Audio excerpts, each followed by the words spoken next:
साहेब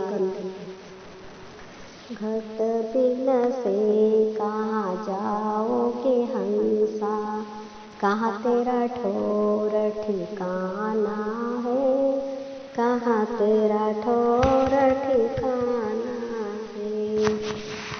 काया मैतर कालग तेरा, काया भीतर कालग तेरा, एक दिन प्राण पयाना है। घट यानी शरीर होता है। शरीर को छोड़ के कहाँ जाओगे? यहाँ साहब समझाते हुए कह रहे हैं, इस शरीर को छोड़ के आप कहाँ जाओगे? इस शरीर में काल का बसेरा है और हमें उसको जानना पड़ेगा कि काया के भीतर काल कौन है। संसार में जितने भी प्राणी सुख चाहता है, हर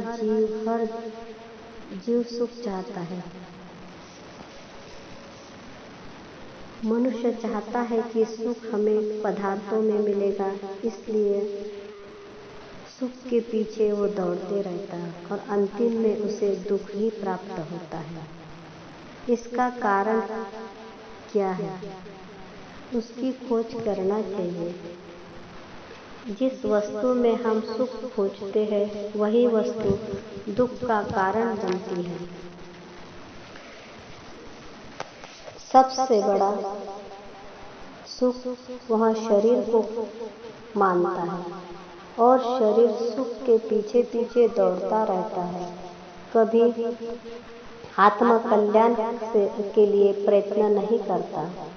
इसलिए कबीर साहब आगे कहते हैं कि काहे ना खोज करो घट भीतर, केहि कारण फिरत बुलाना है, केहि कारण फिरत बुलाना है। जग स्नेह जस से मर सुगना, अंत काल पछताना है।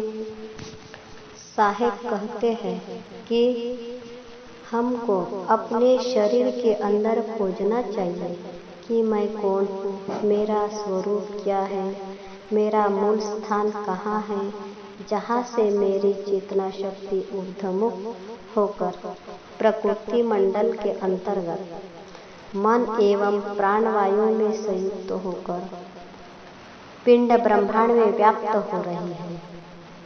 अपनी चेतना शक्ति को जानना ही आत्मा कहलाती है। वह प्रकृति के अंदर आने से आत्मा कहलाती है। वह अब जीवात्मा मन और माया के विषयों में आसक्त होकर अपने ही कर्मजाल में फंसते जा रही है। मनुष्य वही आत्मस्वरूप सुख देने वाला ईश्वर भगवान परमात्मा को प्राप्त करने के लिए बाहर भीतर भटकते रहता है। वह मानता है कि ईश्वर परमात्मा भगवान हमसे अलग है और कहीं लोक परलोक में है, कहीं ब्रह्मलोक में है, तो कहीं शिवलोक में है, तो कहीं वैकुंठ में है, तो कहीं सतलोक में है। अनेक कल्पनाओं में वह मनुष्य बाहर भटकते रहता है। अपनी अज्ञानता के कारण वह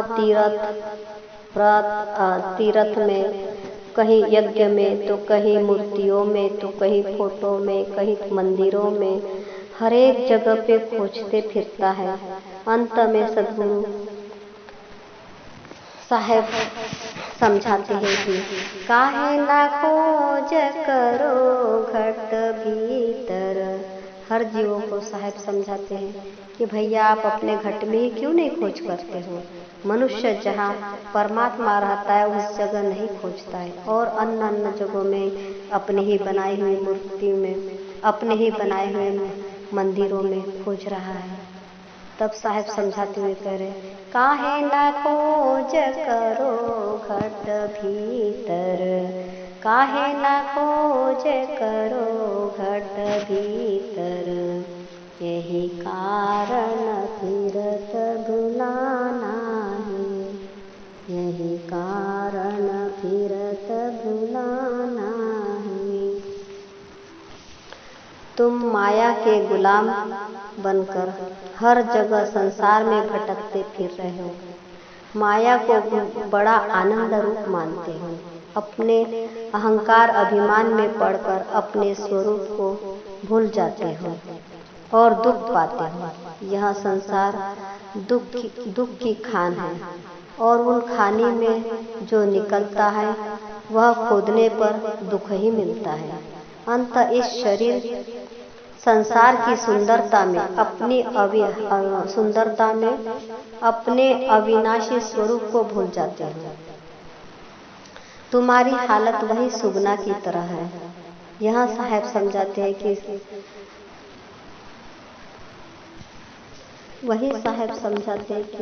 जग स्नेह जस से मर सुगना, अंत काल पछताना है, अंत काल पछताना है। जैसे सुगना सेमर के फूल को देखकर मोहित हो जाता है और विचार करता है कि वह फूल इतना सुंदर है तो इसका फल कितना सुंदर होगा। अंत में वह फल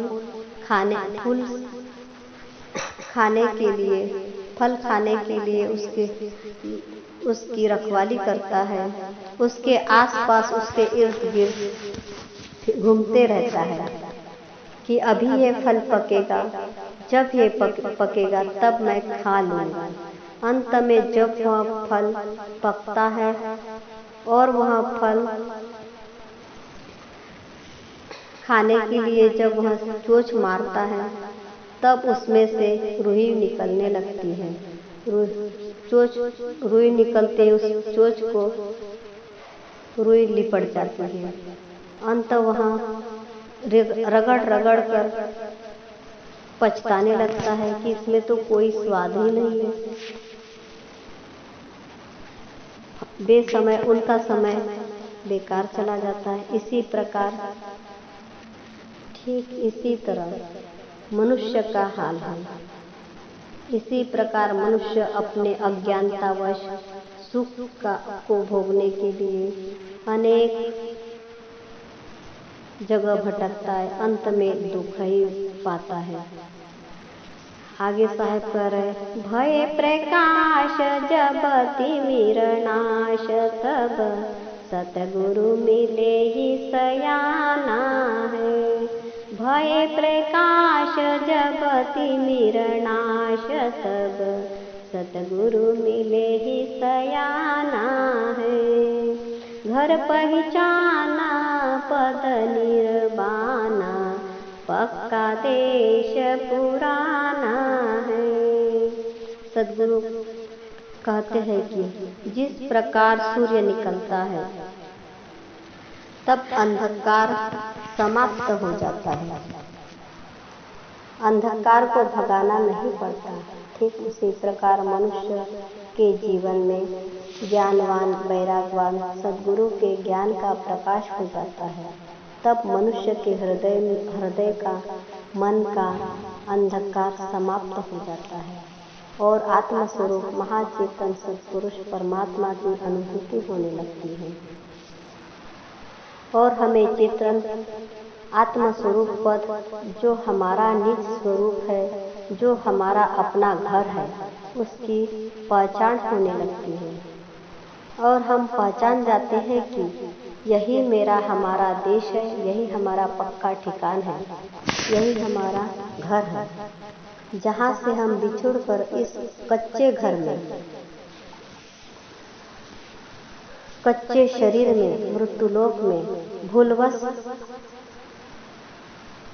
भूलकर इसी घर में हम रह रहे हैं। लेकिन जब सद्गुरु का ज्ञान मिल जाता है तब हम जान जाते हैं कि हाँ, मैं मृत्युलोक का वासी नहीं हूँ, मैं अमरलोक का वासी हूँ। मैं अजर अमर अविनाशी शुद्ध चेतन स्वरूप हूँ। आना जाना सब बिसराना, मदन मुक्ति मन माना है। ना कहीं आना ना कहीं जाना, रूप में रूप समाना है। साहिब कहते हैं, पुष्प में सुगंध है, वैसा ही आत्मा के अंदर में परमात्मा का वास है। जैसा कि सद्गुरु मदन साहेब ने कहा है, तेरा साई तुझ में है जो पुष्पन में वास। तेरा साई तुझ में है जो पुष्पन में वास। कस्तूरी का मृग जो फिर ढूंढे घास। इस प्रकार मदन साहेब कहते हैं कि मनुष्य अपनी बनाई हुई चीज माया छाया प्रतिबिंब में फंस जाता है। इसे अपने आत्म स्वरूप में आना चाहिए और अपना आत्म कल्याण करना चाहिए। विवेक विचार कर वह कौन है, कहाँ से आया है, अंत समय में कहाँ जाना है। परंतु वह तुम्हारे मानव शरीर में है, अर्थात चेतन देव चेतन आत्मा घट ही में है। अपनी सुरती जो ब्रह्मवश संसार में भटक रही है, उसे सद्गुरु के आत्मज्ञान द्वारा स्थिर करो। आत्मज्ञान द्वारा स्थिर करो। अपने निज स्वरूप महाचेतन सार शब्द में अपनी सूरत को स्थिर करना ही परमात्मा को प्राप्त करना है। कहीं बाहर जाना आना नहीं है। बस हमें साहेब जैसे समझा रहे, ना कहीं आना ना कहीं जाना, रूप में रूप समाना है। यही शब्दों को ध्यान देते हुए अपने वाणी को विराम देती हूँ। साहेब